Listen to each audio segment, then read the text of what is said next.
ভিডিওতে আমি আপনাদের বলবো যে এই পৃথিবীতে কারোই কারণের এর মতো সম্পদ ছিল না। আমি আপনাদের বলবো কিভাবে হযরত মুসা আলাইহিস সালামের চাচাতো ভাই কারণ যাকাত না দেওয়ার কারণে তার সমস্ত সম্পদ সহ মাটির নিচে ডুবে গিয়েছিল। আমি আপনাদের এই বিষয়ে বলবো যা আপনাদের হৃদয় ছুঁয়ে যাবে ইনশাআল্লাহ। তাই ভিডিওটি শেষ পর্যন্ত দেখুন। আপনারা হয়তো জানেন যে মাটির নিচে সোনা, রূপা, হীরা, মূল্যবান পাথর, রুবির খনি আছে এবং সমুদ্রের নিচে অনেক চাই, পান্না, প্রবাল এবং মুক্তা আছে। কিন্তু আপনারা শুনে অবাক হবে যে এগুলো একসময় একক ব্যক্তির সম্পত্তি ছিল। এই পৃথিবীতে কেউ এত ধনী ছিল না এবং কখনো হবেও না। তার সম্পদ কিভাবে ছড়িয়ে পড়েছিল এবং কিভাবে তা মাটির নিচে এবং সমুদ্রের ভেতরে চলে গিয়েছিল, আমি আজ আপনাদের এই আশ্চর্যজনক গল্পটি বলবো। হযরত মুসা আলাইহিস সালামের চাচাতো ভাই এর নাম ছিল কারুন। কারুনের ভাগ্য ছিল অনেক উঁচু। পৃথিবীর প্রতিটি কোণে তার গুদাম ছিল। তার নৌকা এবং জাহাজ প্রতিটি নদী এবং সমুদ্রে দলবদ্ধভাবে ভেসে বেড়াতো। তিনি পৃথিবীর প্রতিটি বণিকের একমাত্র ঋণদাতা ছিলেন। তিনি প্রতিটি ব্যবসার প্রধান ব্যক্তি ছিলেন। তিনি নিজেই ব্যবসা করতেন এবং প্রতিদিন লক্ষ লক্ষ টাকা উপার্জন করতেন। হযরত মুসা আলাইহিস সালাম তাকে অনেক ভালোবাসতেন।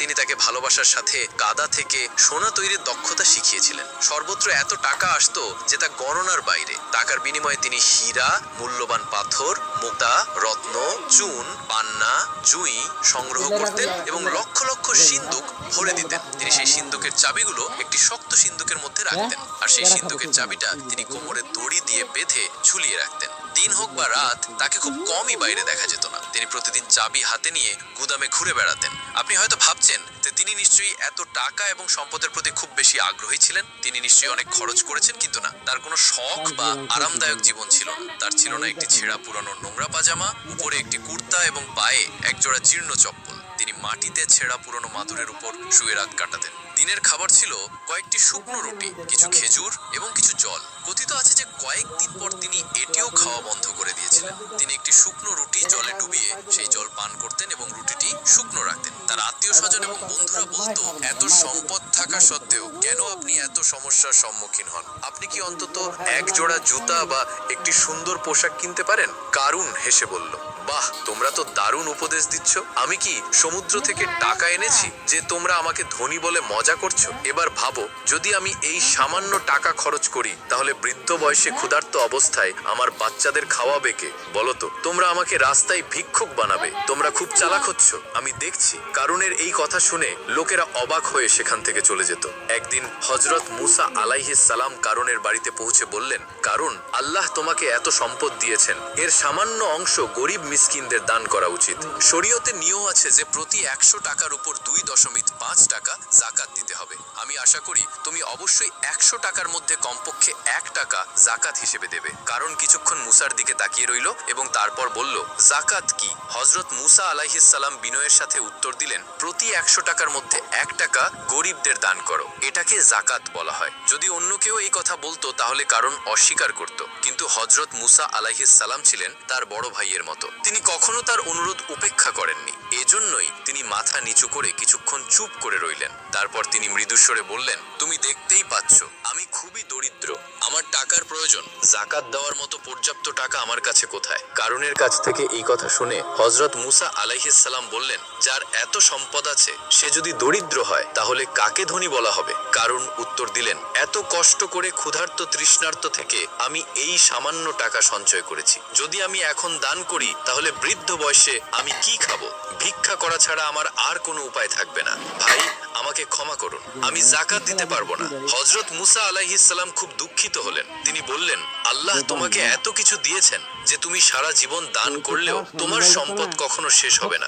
হযরত মুসা আলাইহিস সালামের কাছ থেকে এই কথা শুনে কারুন জোরে হেসে বললেন, কেউ যদি না বুঝে দান করে তাহলে তার রাজ্য উড়ে যায় এবং আমার কাছে মাত্র কয়েকটি খোলস থাকে, ওদের উড়ে যেতে কতক্ষণ লাগবে?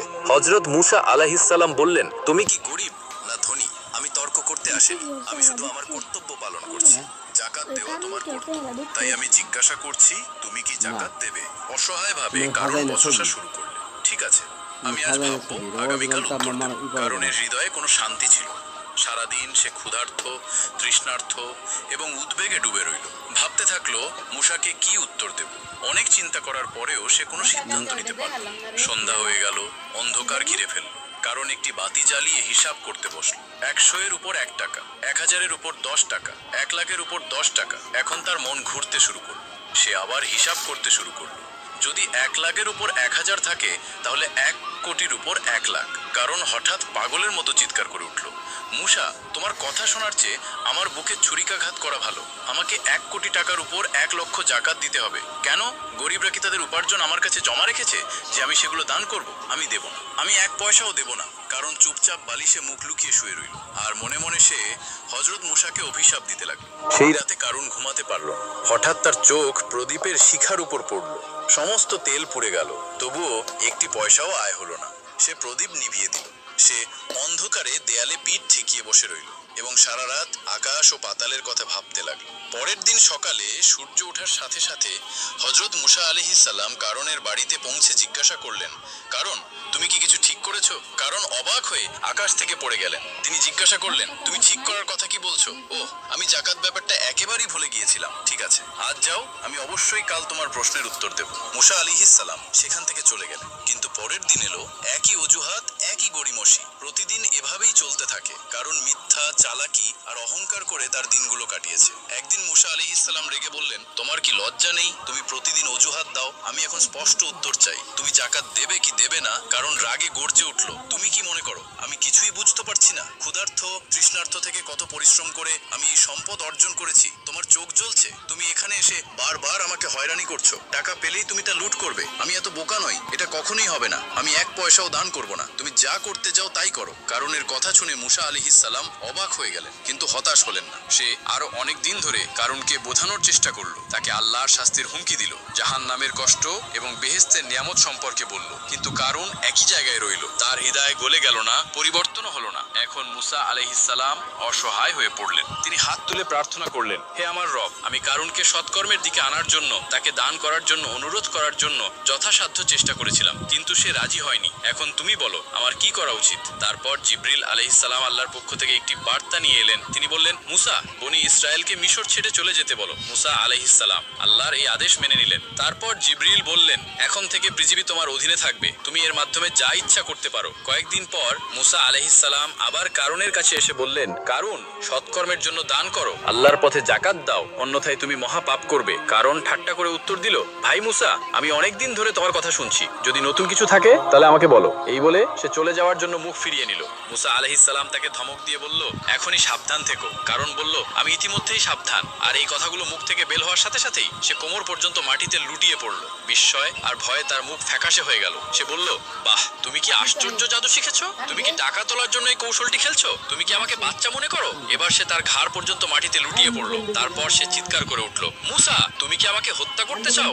মুসা আলাইহিস সালাম বজ্রধ্বনি করে বললেন, সাবধান, এখনো যদি তুমি আল্লাহর নামে দান করো তাহলে তুমি রক্ষা পেতে পারো। কারণ বলল, আমি সর্বত্র ভিক্ষা করে এবং দান করে বাঁচতে চাই না, আমি এমন জীবন চাই না। এবার সে আরো নিচে ডুবে গেল। তার দাড়ি মাটি স্পর্শ করলো, তার হাতের সামান্য অংশ বাইরে ছিল। তারপর কারণ হাসতে শুরু করলো। মুসা কঠোরভাবে জিজ্ঞাসা করলো, তুমি হাসছো কেন? কারণ বলল, যে আশা নিয়ে তুমি আমাকে হত্যা করতে চাইছো তা কখনোই পূর্ণ হবে না। সব ধন সম্পদের চাবি, হ্যাঁ, আমার সম্পদ যে সকল সিন্ধুকের মধ্যে আটকে আছে তার চাবি দেখো আমার মুঠিতে। এই পৃথিবীতে এমন কোনো অস্ত্র নেই যা এই সিন্ধুকগুলো ভেঙে ফেলতে পারে, তাই আমাকে হত্যা করে কোনো লাভ নেই। হযরত মুসা আলাইহিস সালাম শান্তভাবে বলল, হে বোকা, গরিবদের কিছু দান করো, আল্লাহর পথে দান করো, হয়তো তোমার জীবন রক্ষা পাবে। কিন্তু কারণ কোনো উত্তর দিল না, সে শুধু সেই সিন্ধুকের দিকে তাকিয়ে রইল। মুসা আবার বলল, কারণ তোমার কি বেঁচে থাকার সামান্যতম ইচ্ছাও নেই? কারণ হযরত মুসা আলাইহিস সালামের দিকে না তাকিয়ে চিৎকার করে উঠল, না, একেবারেই না। হযরত মুসা আলাইহিস সালাম জিজ্ঞাসা করলো, কিন্তু কেন? যদি তুমি বাঁচতে না চাও তাহলে কারণ কি?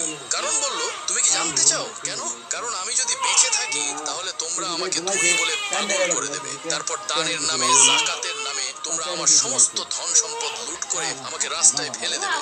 আমার কাছে কিছু টাকা থাকা অবস্থায় আমার মরে যাওয়াই ভালো। মুসা আলাইহিস সালাম শেষবারের মতো জিজ্ঞাসা করলেন, কারণ তুমি কি আদেও বাঁচতে চাও না? এবার কারণ রাগে পাগলের মতো চিৎকার করে উঠল, টাকা ছাড়া আমার আর বাঁচতে ইচ্ছে করছে না। আর ধীরে ধীরে তার মুখ, নাক সবকিছু মাটির ভেতরে ঢুকে যেতে লাগলো। কিছুক্ষণের মধ্যে কারণের সমস্ত ভবন, সম্পদ, বুক, ধন সম্পদ সবকিছু মাটিতে ডুবে গেল।